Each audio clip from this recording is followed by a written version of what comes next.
locked away, almost shrouded in mystery, right, this gathering, the Vatican Conclave. It shapes the spiritual lives of, what, over 1 billion people? It absolutely does. And today, we're diving deep into that whole fascinating process. Right. We'll explore the conclave, the vital role of the College of Cardinals, and then trace Pope Francis's really impactful journey.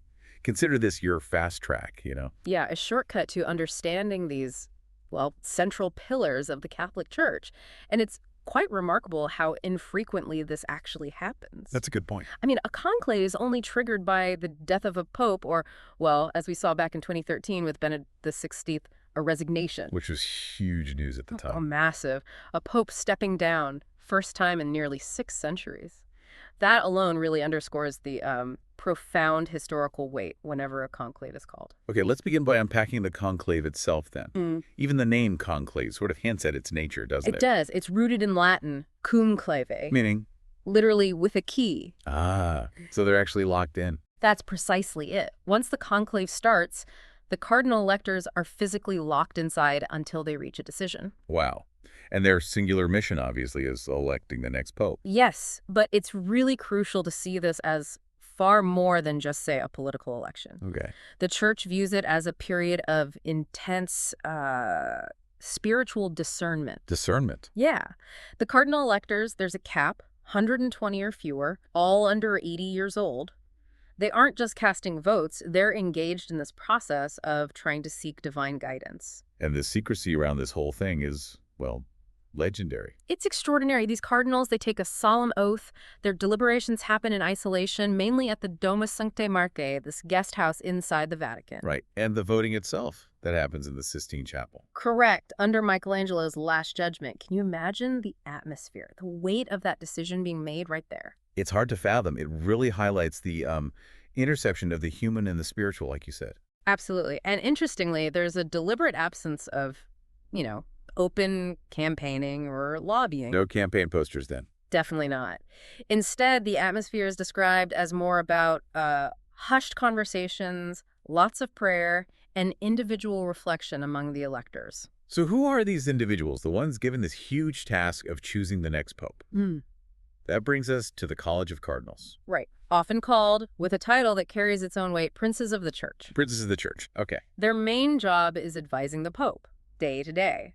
But during a conclave, they take on this extraordinary duty of electing his successor. And looking at who makes up the College of Cardinals, that tells a story in itself, doesn't it, about the Church globally? It really does. It offers a revealing snapshot of the Church's global reach and maybe its evolving priorities. Wow, so? Well, historically, Italian cardinals were, dominant.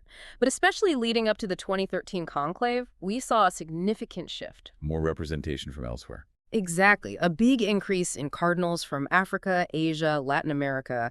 This demographic change.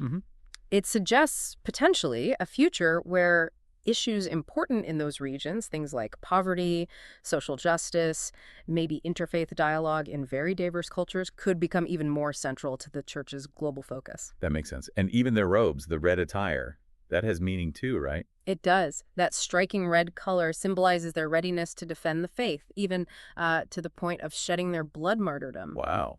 And that oath of secrecy we mentioned, there are real consequences for breaking it. Oh, absolutely. The penalty is severe excommunication for anyone who leaks information about the proceedings. So the Church takes the integrity of the conclave incredibly seriously. Precisely. Now, let's maybe turn to the actual mechanics of the election. It's this captivating ritual with ballots and, of course, those famous smoke signals. Okay, yeah, walk us through the voting. What actually happens behind those locked doors? So the cardinals follow a pretty structured voting routine. They can cast up to 4 ballots each day. 4 a day. Yeah, usually 2 in the morning, 2 in the afternoon.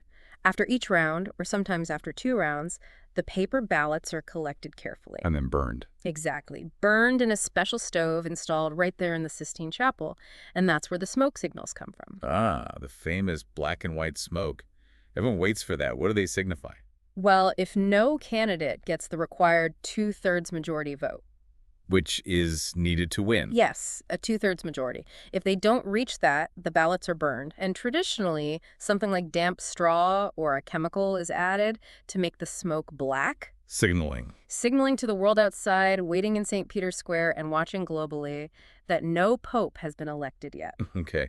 And the white smoke. That's the moment. When a pope is successfully elected, the ballots are burned, this time often with specific chemicals that ensure the smoke is clearly white. And then, usually, the bells of St. Peter's Basilica start ringing joyfully. It's wonderfully dramatic, unmistakable. And then comes that famous announcement from the balcony. Habemus Papam. We have a pope. That moment, March 13th, 2013. It felt really significant, didn't it? Can you give us some insight into how Pope Francis emerged? It's interesting, yeah. There was definitely an air of surprise when that white smoke appeared in 2013. Cardinal Jean-Louis Therrien stepped out onto the central balcony I remember watching that. and announced the election of Jorge Mario Bergoglio, who was then the Archbishop of Buenos Aires. And that was historic on several levels, right? Absolutely. He became the first ever Jesuit pope, the first pope from the Americas North or South, and the first to choose the name Francis. Which was a clear nod to St. Francis of Assisi. Exactly, a signal many felt about his priorities and the kind of papacy he envisioned: humility, poverty, peace. And his time as pope has certainly been marked by, well, specific themes and a distinct style. What would you say defines his papacy? Well, several things stand out. First, I think, is that emphasis on humility. Like choosing not to live in the apostolic palace. Precisely. Opting for a more modest apartment in the Domus Sancti Matthaei, where the cardinals stay during the conclave, actually. That sent a strong message early on. What else? Second, he's consistently focused attention on big global issues: climate change, the need for interfaith dialogue, economic justice, and also a pastoral approach that really emphasizes mercy and understanding over strict judgment. It's interesting, though, because while that focus has won him a lot of praise globally, it hasn't been without pushback, has it? Even from within the church. No, that's a very important point. You're right. His reform efforts, his focus on certain social issues, they have drawn criticism from different groups within the church. On both sides, it seems. Often, yes. Yeah. Some more conservative voices perhaps feel he's moving too fast or maybe diverging from tradition, while some more progressive voices sometimes argue for even faster, more sweeping changes. It's a complex landscape. But through it all, what seems to be his core commitment?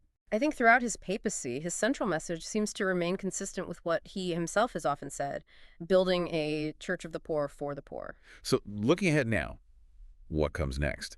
Pope Francis is, what, in his late 80s now? That's right. And he's even hinted himself at maybe resigning someday, like Benedict XVI did. How does that possibility, or just his age, influence the thinking about the next conclave? Well, it certainly raises big questions about the future direction and the lasting impact of his papacy.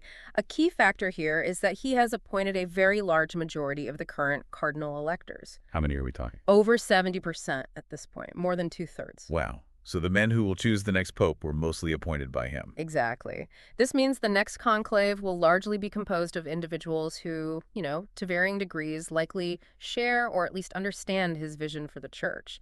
So the conversations, the discernment inside that conclave, it will probably be shaped quite significantly by the priorities and perspectives Francis has emphasized. So the next conclave could perhaps lead to a continuation of his general direction. Yeah. Or could it mark a shift? That's the million-dollar question, isn't it? The composition of the college definitely influences the potential outcomes, while the theological understanding is that the Holy Spirit ultimately guides the process. Sure. The human element, the backgrounds, the experiences, the priorities of the individual electors inevitably plays a part in that discernment. So yes, the next conclave holds the potential to either solidify the path Francis has set or maybe chart a somewhat different course. The Vatican Conclave really is just a remarkable event, isn't it? Such a powerful mix of deep history, profound theology, and also immense hope for the future of the Catholic Church. It's a compelling testament, I think, to the enduring nature of this ancient tradition. Yeah, it's quite something to consider that this ritual, which is centuries old in its core elements, still holds such huge significance in our, incredibly fast-changing world. It seems very likely that as long as the church itself endures, this sacred gathering, this conclave, will remain a absolutely vital part of its identity. And maybe on that note, here's a final thought for you, our listener, to ponder. Considering just how many of the current cardinal electors were appointed by Pope Francis, how might their diverse global backgrounds and the priorities he himself championed end up shaping the future path of the church? Really, regardless of who specifically the next pope turns out to be, it's definitely something to think about.